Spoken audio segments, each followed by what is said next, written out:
As kids, we felt safe when we were with our parents and with people who cared for us, with those we felt at home. Being connected in physical spaces with others is an integral part of our existence. Get together, singing together, eating together, going to or watching movies together, going for walks together with friends. We feel comforted by the presence of people who we know care about us and for whom we care. One of the times I felt totally bored was in two very beautiful places in the world, Venice and Paris. Because I was alone, there was no one to talk to. Even beauty becomes boring when there is no one to enjoy it with us. Technology foolishly made us believe that we can expand our connections with people without limits, and an entire generation and more migrated to the virtually connected world, preferring to be in that world even while ignoring those who were next to them in the real world.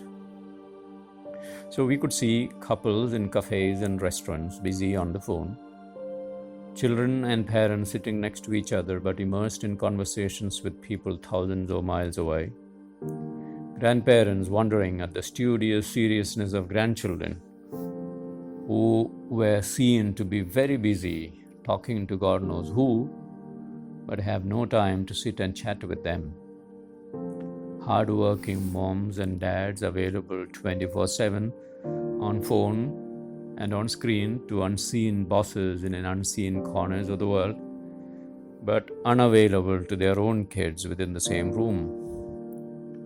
Teenagers and young adults began to assess their self-worth based on the numbers of online friends and followers and likes and smileys.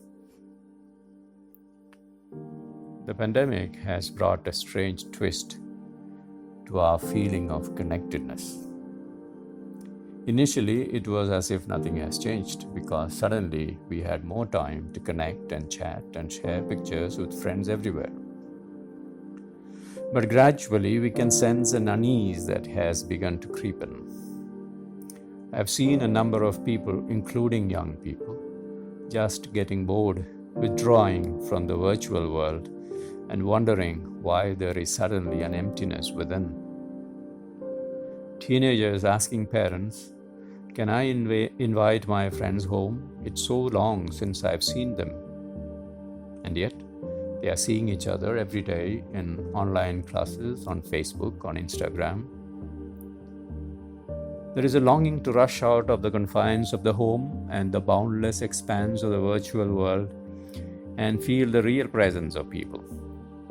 To talk face to face, to laugh, to cry, to spend time, to play sports, go for walks.